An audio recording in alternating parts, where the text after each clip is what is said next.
ओम शांति। आज बाबा के 28 जून 2020 के अव्यक्त महावाक्य है। आज बहुत ही गहन बातें बाबा ने हम सबको स्पष्ट की हैं। इसलिए इस मुरली से पहले हम मुरलीधर बाबा का विशेष आह्वान करेंगे। अपने को ज्योति बिंदु आत्मा समझ मूल वतन में बाबा को बहुत प्यार से कहेंगे, मुरलीधर बाबा मुरली सुनाने के लिए आ जाओ। हम सब गोप गोपियाँ आपका इंतज़ार कर रही हैं। महसूस करें वो महाज्योति परम धाम छोड़कर इस साकार लोक में हमें मुरली सुनाने के लिए आए हैं और मुझे गोपिका बनकर हर बात को सुनना है, समझना है, दिल में स्थान देना है। बाबा की बात को बहुत प्यार से सुनना, समझना, ये हमारी ग्रहण क्षमता को बढ़ाता है। आज बाबा ने स्पष्ट किया कि आपको निरंतर योगी, निरंतर सेवाधारी बनना है। बाबा ने बच्चों को विशेष ज्ञान गंगा के रूप में देखा और स्वयं ज्ञान सागर के रूप में। तो बाबा ने कहा कि बाबा बच्चों से मिलने के लिए आए हैं। आप सभी ज्ञान गंगाओं को क्या दुखी आत्माओं की आवाज़ सुनाई देती है? उनके प्रति रहम आता है? आपने सबको सुख की किरणें, शांति की किरणें, प्यार की किरणें देनी है। यह आपका कर्तव्य है। और अब अपने समय को न केवल अपने प्रति लेकिन विश्व प्रति लगाना है। छोटी छोटी बातों में टाइम वेस्ट नहीं करना है। बाबा ने कहा जो मूल में संस्कार हैं वो रहते हैं, या तो बुद्धि का अभिमान रहता है या दिल शिकस्त के संस्कार रहते हैं। छोटी छोटी बात में हम दिल शिकस्त हो जाते हैं, या मन में घृणा का भाव रहता है। बाकी सब इसके इर्द गिर्द ही घूमते रहते हैं। ऐसा कोई भी पुराना संस्कार है तो उसको मिटाने के लिए अच्छे संस्कार धारण करो। और वो अच्छे संस्कार हैं दाता, विधाता और वरदाता के। देने में बिजी हो जाओ। जितना आप सेवा में बिजी रहेंगे, देते जाएंगे, तो पुराने संस्कार समाप्त होते जाएंगे। इतना बिजी हो जाओ समर्थ कार्यों में कि व्यर्थ के लिए टाइम ही ना बचे। बाबा ने बहुत अच्छी बात कही कि बच्चे अब तो बस एक ही लक्ष्य रखो, बस देना है, देना है। भक्ति में भी कहते हैं ना, दे दान तो छूटे ग्रहण। तो यहाँ पर भी आप गुणों का दान दो, शक्तियों का दान दो। ज्ञान दान तो बहुत लोग करते हैं, लेकिन आपको गुण दान करना है। अपने जीवन से, हमें अपने जीवन से गुणों का दान करना है। दूसरों को वो चीज़ें हमारे जीवन में नज़र आएं। फिर बाबा ने ध्यान खिंचवाया कि अगर आपकी संकल्प शक्ति व्यर्थ जाती है तो समझो सारे खजाने व्यर्थ जाते हैं। चिंतन हमेशा चलता रहता है। वो चिंतन आपका व्यर्थ नहीं, समर्थ होना चाहिए। एकाग्र होकर सुनेंगे। मुरली का सार है, निरंतर सेवाधारी तथा निरंतर योगी बनो। निरंतर सेवाधारी, निरंतर योगी बनो। आज ज्ञान सागर बाप अपनी ज्ञान गंगाओं को देख रहे हैं। ज्ञान सागर शिव बाबा अपनी ज्ञान गंगाओं को देख रहे हैं। ज्ञान सागर से निकली हुई ज्ञान गंगाएं कैसे और कहां से पावन करते हुए इस समय सागर और गंगा का मिलन मना रही हैं। बाबा के सामने बैठे हैं तो मिल रहे हैं।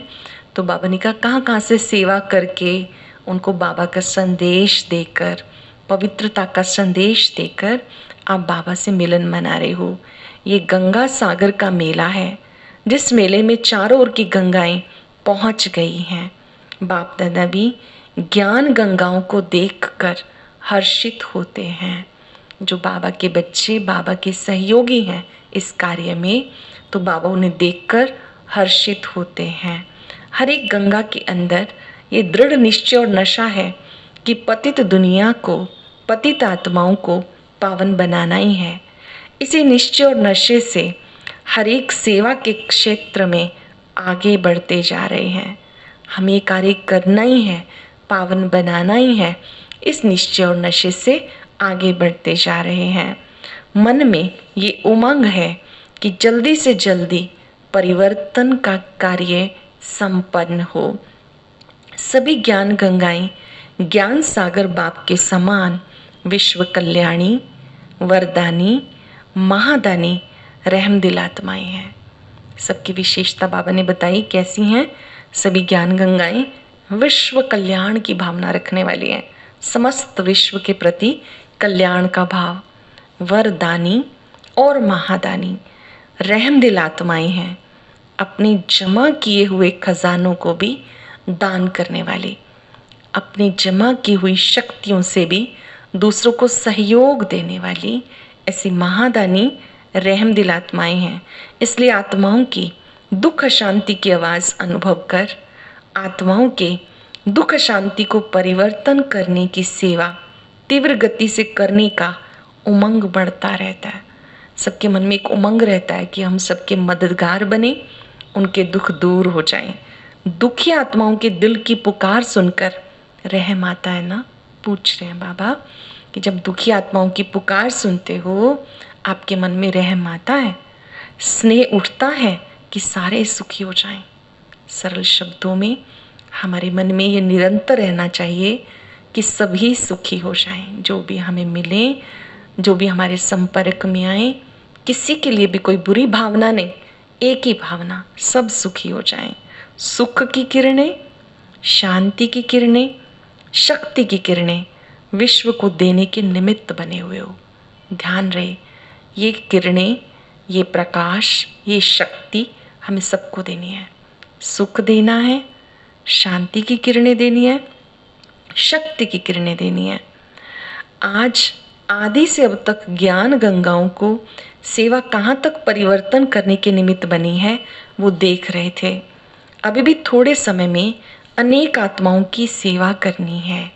ज्ञान गंगाओं को अभी भी बहुत सेवा करनी है, वक्त कम है, सेवा अधिक करनी है। 50 वर्ष के अंदर देश विदेश में सेवा का फाउंडेशन तो अच्छा डाला है। गोल्डन जुबली मनाई गई थी 1986 में, तो बाबा ने कहा जगह जगह पे जो आपने संदेश दिया तो समझो ज्ञान का बीज तो अच्छा डाला है। सेवा स्थान चारों ओर स्थापन किए हैं, आवाज़ फैलाने के साधन भिन्न भिन्न रूप से अपनाए हैं, ये भी ठीक किया है। बाबा का ज्ञान दूसरों को सुनाने के लिए जो साधन अपनाए वो भी बहुत अच्छे अपनाए हैं, वो ठीक किया है। देश विदेश में बिखरे हुए बच्चों का संगठन भी बना है, बनता रहेगा। अब क्या करना है, क्योंकि अभी विधि भी जान गए हो, साधन भी अनेक प्रकार के इकट्ठे करते जा रहे हो, किए भी हैं। स्वस्थिति, स्व उन्नति, उसके प्रति भी अटेंशन दे रहे हो, दिला रहे हैं। अब क्या रहा, जैसे आदि में सभी रत्नों ने उमंग उत्साह से तन मन धन समय संबंध दिन रात बाबा के हवाले कर दिया। जो शुरू में ब्रह्मा बाबा के साथ हमारी बड़ी दादियाँ, वरिष्ठ दादियाँ, वो सब उन्होंने अपना तन मन धन सब सेवा में लगा दिया। जिन्हें हम अपने पूर्वज कहते हैं, उन आदि रत्नों ने उमंग उत्साह से सब कुछ समर्पण किया। जिस समर्पण के उमंग उत्साह के फलस्वरूप सेवा में शक्तिशाली स्थिति देखी, जिन्होंने ऐसा किया उनकी स्थिति शक्तिशाली बन गई। सरल शब्दों में उमंग उत्साह से समर्पणमयता से जब हम कार्य करते हैं तो स्वयं शक्तिशाली बनते हैं। जब सेवा का आरंभ किया तो सेवा के आरंभ में, स्थापना के आरंभ में दोनों समय ये विशेषता देखी। आदि में ब्रह्मा बाप को चलते फिरते साधारण देखते थे या श्री कृष्ण रूप में। शुरू में जब अभी तो ज्ञान की शुरुआत थी तो उस समय सब ब्रह्मा बाबा को जब देखते थे तो श्री कृष्ण नजर आते थे, मम्मा को देखते थे तो मम्मा राधे नजर आती थी, और बाकी सबको गोप गोपियों के रूप में। तो साधारण होते भी विशेष दिखाई देते थे, साधारण रूप में देखते भी नहीं दिखाई देता था। ये अनुभव है ना, दादा है ये सोचते थे क्या, चलते फिरते श्री कृष्ण अनुभव करते थे। ऐसा किया ना। आदि में ब्रह्मा बाप में ये विशेषता देखी, अनुभव की और सेवा की आदि में जहाँ भी गए, जब सेवा का प्रारंभिक काल था तो दादियाँ सेवा के लिए गई 14 वर्ष तपस्या के बाद। तो जहाँ भी वो जाती थी सब दूर से देख के कहते थे ये कोई देवियाँ हैं, ये तो सब अवतरित हुई हैं हमारे कल्याण के लिए। तो बाबा ने कहा सबने दैवी स्वरूप का अनुभव किया ना, देवियाँ आई हैं, ये सबके बोल सुनते, यही सबके मुख से निकलता, ये अलौकिक हैं, ऐसा अनुभव किया ना। ये देवियों की भावना सबको आकर्षित कर सेवा की वृद्धि के निमित्त बनी। तो आदि में न्यारेपन की विशेषता रही। आदि रत्नों ने जो सेवा की, न्यारेपन की सेवा की आदि में भी न्यारेपन, देवीपन की विशेषता रही। अभी अंत में वही झलक और फलक प्रत्यक्ष रूप में अनुभव करेंगे। अभी भी वही वक्त है, तब प्रत्यक्षता के नगाड़े बजेंगे। बाबा कहते अब वक्त है कि सब आपके द्वारा भी साक्षात्कार करें। थोड़ा समय निरंतर योगी, निरंतर सेवाधारी, निरंतर साक्षात्कार स्वरूप, निरंतर योगी, इस विधि से सिद्धि प्राप्त करेंगे। अब जो समय रहा हुआ है उसमें आपको निरंतर योगी, निरंतर सेवाधारी बनना है। गोल्डन जुबली मनाना अर्थात गोल्डन दुनिया के साक्षात्कार स्वरूप तक पहुंचना। गोल्डन जुबली मनाने के दृश्य में साक्षात देवियां अनुभव किया, बैठने वालों ने भी, देखने वालों ने भी। चलते फिरते अब ये अनुभव सेवा में सबको कराते रहो। बाबा कहते सेवा करते भी आप साधारण स्थिति में नहीं, ऊंची स्थिति में रहो, सबको अनुभव कराते रहो। गोल्डन जुबली मनाई अर्थात अब इस समय को, संकल्प को सेवा में अर्पण करो। अब ये समर्पण समारोह मनाओ। स्वयं की छोटी छोटी बातों के पीछे, तन के पीछे, मन के पीछे, साधनों के पीछे, संबंध निभाने के पीछे समय और शक्तियाँ नहीं लगाओ। बाबा ने कहा आपको अपने समय को विश्व कल्याण के लिए लगाना है। छोटी छोटी बातों में अपने टाइम को वेस्ट नहीं करना। कभी कभी किसी के साथ कोई बात हो जाती है, फिर अनेक दिन तक बुद्धि में रखी रहती है। वहाँ तन के पीछे, मन के पीछे, साधनों के पीछे यहाँ अपने टाइम को वेस्ट नहीं करो, सेवा में लगाओ। सेवा में लगाना अर्थात स्वयं उन्नति की गिफ्ट स्वतः ही प्राप्त होना। अभी अपने प्रति समय लगाने का समय गया। अभी अपना श्वास भी, संकल्प भी, समय भी विश्व सेवा में लगाना है। श्वास, जैसे भक्त लोग श्वास श्वास में नाम जपने का प्रयत्न करते हैं, ऐसे श्वास श्वास में सेवा की लगन हो, सेवा में मगन हो। विधाता बनो, वरदाता बनो, निरंतर महादानी बनो। 4 घंटे के, 8 घंटे के सेवाधारी नहीं, अभी विश्व कल्याणकारी स्टेज पर हो। बाबा ने कहा आप केवल कुछ घंटों के सेवाधारी नहीं, आप तो विश्व कल्याण करने वाले हो। सारे विश्व के कल्याण के लिए मंगल कामना करो। हर घड़ी विश्व कल्याण प्रति समर्पित करो। विश्व कल्याण में स्वयं का कल्याण स्वतः ही समाया हुआ है। जब संकल्प और सेकंड सेवा में बिजी रहेंगे, फुर्सत नहीं होगी, तो माया भी आपके पास आने की फुर्सत नहीं होगी। जब आप बिजी हो जाएंगे सेवा में, विश्व कल्याण में, तो माया भी आपके पास नहीं आ सकेगी, समस्याएं भी समाधान में बदल जाएंगी। याद रखेंगे, बिजी रहना है सकारात्मक कार्यों में, रचनात्मक कार्यों में। हम विश्व कल्याणकारी आत्माएं हैं, अगर हम उसमें बिजी रहेंगे तो माया भी तंग नहीं करेगी, समस्याएं भी समाधान में बदल जाएंगी। समाधान स्वरूप श्रेष्ठ आत्माओं के पास समस्या आने की हिम्मत नहीं रख सकती। जैसे शुरू में सेवा में देखा, दैवी रूप, शक्ति रूप के कारण आए हुए पतित दृष्टि वाले भी बदल जाते थे। जैसे कोई भी आता था, जब वो मिलते थे, जैसे मम्मा से भी मिले, तो उनकी दृष्टि वृत्ति बदल जाती थी और वो कहते थे कि तो साक्षात देवियां हैं, जिनकी इतनी तपस्या है, उनकी दृष्टि वृत्ति बदल जाती थी। जैसे पतित परिवर्तन हो आपके सामने आए, ऐसे समस्या आपके सामने आते समाधान में बदल जाए। इतना आप व्यस्त रहें सकारात्मक कार्यों में कि व्यर्थ को आपके पास आने का वक्त ना मिले। अभी अपने संस्कार परिवर्तन में समय नहीं लगाओ। विश्व कल्याण की श्रेष्ठ भावना से श्रेष्ठ कामना के संस्कार इमर्ज करो। बाबा ने कहा विश्व सेवा में समय लगाओ। अपने छोटे मोटे संस्कारों में टाइम वेस्ट नहीं करो, उनको ठीक करने के पीछे नहीं, लेकिन आप दाता, विधाता वरदाता, देने के संस्कार बनाओ। अब युद्ध में समय नहीं लगाओ, विजयीपन के संस्कार इमर्ज करो। आप कल्प कल्प की विजयी आत्मा है, आपके लिए कुछ भी मुश्किल नहीं। आप विकारों को जीत सकते हैं, 5000 वर्ष पहले भी जीता था। दुश्मन विजयी संस्कारों के ऊपर भस्म हो जाए। आप इतने शक्तिशाली बन जाओ कि जो कमजोर संस्कार हैं वो भस्म हो जाएं। इसलिए कहा तन मन धन निरंतर सेवा में समर्पित करो। चाहे मनसा से सेवा करो, चाहे वाचा से करो, चाहे कर्मणा से करो, लेकिन देना ही देना है। कोई भी समस्याओं में समय ना जाए। दान दो, वरदान दो, ग्रहण उतर जाएगा। बिजी हो जाओ दान देने में, शुभ दुआओं का, शुभकामनाओं का महादान देने में बिजी हो जाओ। अविनाशी लंगर लगाओ, क्योंकि समय कम है, सेवा बहुत ज़्यादा है। सेवा कितनी करनी है हमें? सबसे पहले निज को परिवर्तन करना, विश्व की आत्माओं को परिवर्तन करना, प्रकृति को परिवर्तन करना। कितनी सेवा है, समय कम है। सेवा आत्माओं की, वायुमंडल की, प्रकृति की, भटकती हुई आत्माओं की, सबकी करनी है। उनको भी ठिकाना तो देंगे ना, मुक्ति जीवन मुक्ति की राह तो दिखाएंगे ना। सब कुछ सेवा में लगाओ। श्रेष्ठ मेवा खूब खाओ, सेवा करो, मेवा प्राप्त करो। मेहनत का मेवा नहीं, सेवा का मेवा मेहनत से छुड़ाने वाला है। जब आप सेवा में बिजी हो जाएंगे तो उधर आपका टाइम वेस्ट नहीं जाएगा, वहाँ से समय बच जाएगा। बाप दादा ने रिजल्ट में देखा, बहुत करके पुरुषार्थ में अपने प्रति संकल्प परिवर्तन के प्रति समय देते हैं, अपने संस्कारों को बदलने में बहुत समय देते हैं। चाहे 50 वर्ष हो गए या 1 मास, लेकिन अभी तक टाइम वेस्ट कहाँ जाता है?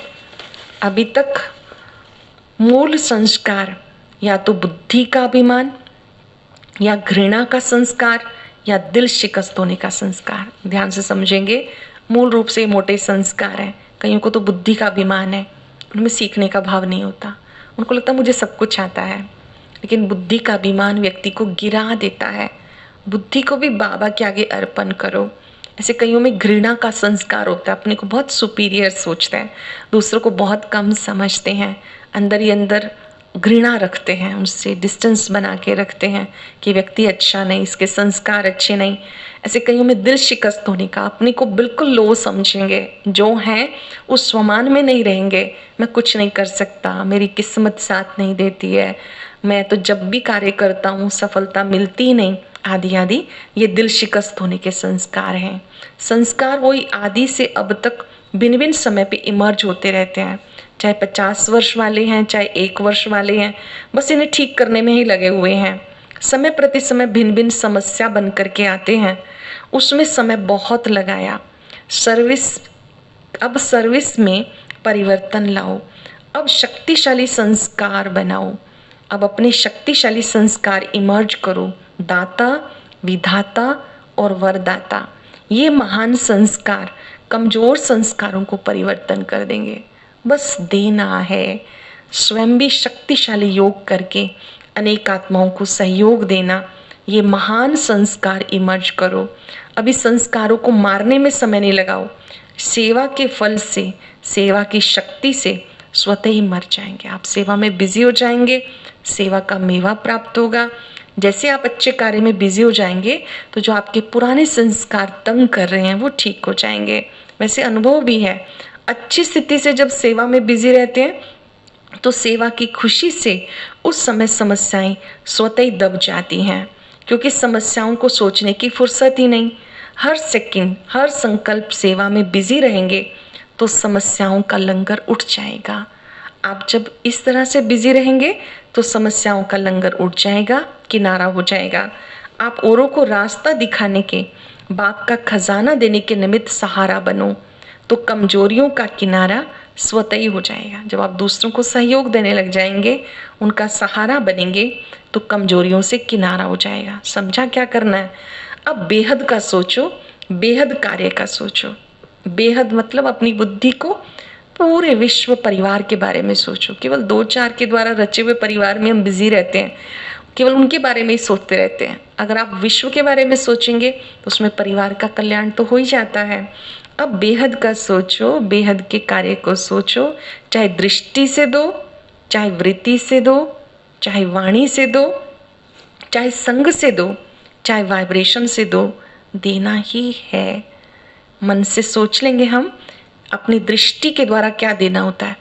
जब आप अपनी दृष्टि के द्वारा सामने वाले के मस्तक में चमकता हुआ स्टार देखते हैं, आत्मा देखते हैं, और अंदर से आप सोचते हैं इस आत्मा का कल्याण हो, इसका स्वास्थ्य बहुत अच्छा हो, इसका जीवन खुशियों से भरपूर हो, वो जो पॉजिटिव थॉट आप क्रिएट कर रहे हैं तो आपकी दृष्टि के द्वारा सामने वाले तक पहुंचता है।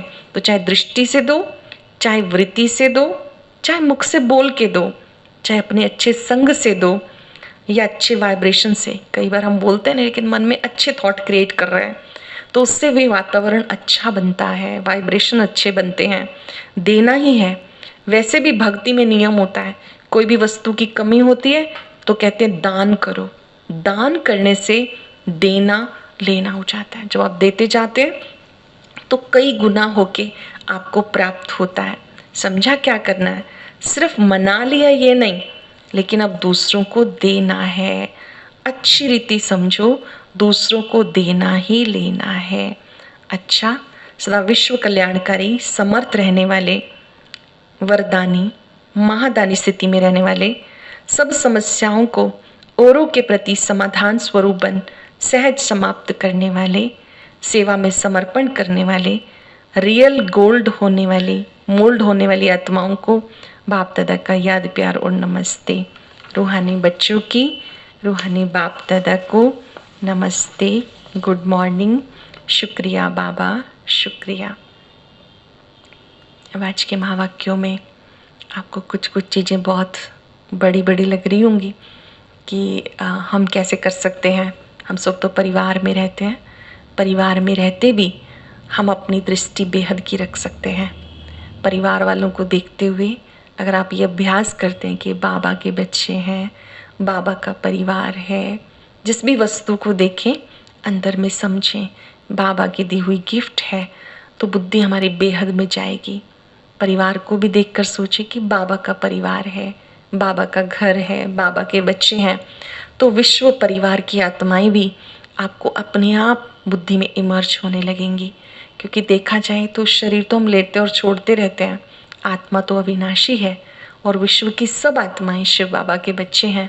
तो हमें बेहद का सोचना है, विश्व कल्याणकारी बनना है और सबको देना है। दृष्टि से भी देना है, बोल से भी देना है। आज हम एक व्रत रखेंगे कि अब हमारे पास इस मास के केवल 3 दिन शेष हैं। इन 3 दिनों में मुख से वरदानी बोल बोलेंगे, दृष्टि से रूहानी दृष्टि का अभ्यास करेंगे और अपनी भाव और भावनाओं को बहुत अच्छा रखेंगे। याद रखेंगे मैं निरंतर योगी हूँ। जब आप दूसरों को देते रहते हैं तो ये भी एक योग है, योग भी एक सहयोग है। इस तरह से आज बाबा ने हमें बहुत सारी बातों को अंडरलाइन कराया। आज का वरदान है, श्रेष्ठता के आधार पर समीपता द्वारा कल्याण की श्रेष्ठ प्रारब्ध बनाने वाले विशेष पाठधारी भव। इस मर जीवा जीवन में जब हम बाबा के बने तो हमारा नया जन्म हुआ, पुरानी दुनिया से मर गए, बाबा की गोद में जीवित हुए, तो मर